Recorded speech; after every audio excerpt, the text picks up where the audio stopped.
Greetings viewers, Eric the Car Guy here, also known as ETCG1. Hey, if it's your birthday, happy birthday. I got to thinking last night. I've been working on the Fairmont pretty heavy for the past few weeks, as you can sort of see behind me. And I was just thinking about how I'm learning so much about an automobile that I didn't know before as a mechanic by building one. And that's really the premise of this installment. You learn more about a car by building it than any other time. So I worked with a dealer for a while, Acura to be specific, and during that time I learned a lot about the Acura line. I also learned quite a bit about Hondas, and I left and went to an independent shop, worked on imports, mostly Hondas for a while as well. So I could say I know Hondas and Acuras pretty well because of that experience and working on things on a dealership level and working on brand new cars as they come off the trucks from the factory.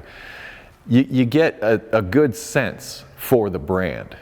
But when you build a car like I'm building Oliver here, I'm getting a sense for how machines are put together and all the different systems and how they all work together to make that complete package that you're using to drive down the road.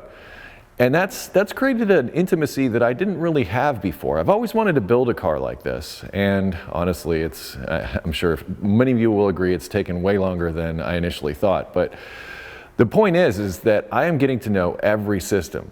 Like, designing a fuel system is different than repairing a fuel system. And as a result, I would argue, you become a better technician. In fact, I think about going about my repairs now differently than I did before I started building Oliver, just because I'm thinking about it more from an engineering side of things. As far as, okay, this is how the system is set up. Now, these are the potential things that could go wrong, and using that as part of my diagnostic toolkit. I'm just putting this out there. I'm wondering if some of you have experienced the same thing that have built cars or go-karts or motorcycles or whatever. Anything that you've spent a good amount of time with on all those little details that make a vehicle into what it is. I mean, there's so many things that we don't think about. Have you ever thought about the welds on your brake pedal? Well, I hadn't either until I went and painted my pedal clutch assembly that's going in this car.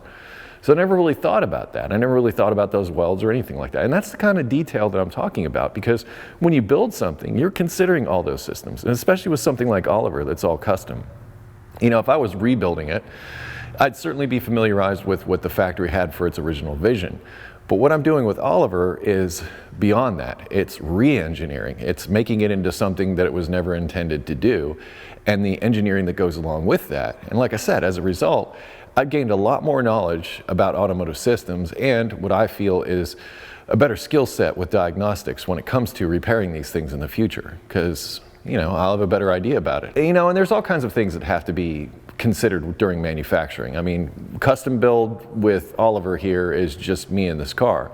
But when you manufacture a vehicle for the masses and mass production, it's a totally different process. In fact, you have to consider mass production in the process of design. So that's something I don't necessarily have to consider here, and it's a welcome, consideration or lack of consideration for that. So, and the other part of it is, with this series of the Fairmont build, it was my hope from the beginning to make it so that I could familiarize you with all those systems and how they're engineered, so that perhaps through watching this series, you might gain more mechanical knowledge, so that you, the next time you go to perform a repair or something, could also have a better idea of how that system was designed to work, so that you could possibly use that information for better diagnostics and better repairs. But I'm going to put this out to the group and check with those of you that, like I said, have built motorcycles, cars, go-karts, lawnmowers, doesn't matter. I mean, anything that you've spent a significant amount of time with to reinvent, re-engineer, or restore to either factory specs or your own specs or something like that. Has that given you a better grasp of how things work? And as such, does that make you better or more effective at repairing other things, other vehicles, and doing other stuff in your life? Just kind of curious if that's the kind of person you are, if I'm just on my own, just talking in front of a camera. If you have automotive questions, ericthecarguy.com, linked in the description. Google+, Facebook, Twitter, Instagram, social networks, linked in the description. Close each of my videos with be safe, have fun, stay dirty. Thank you for watching. I'll see you next time.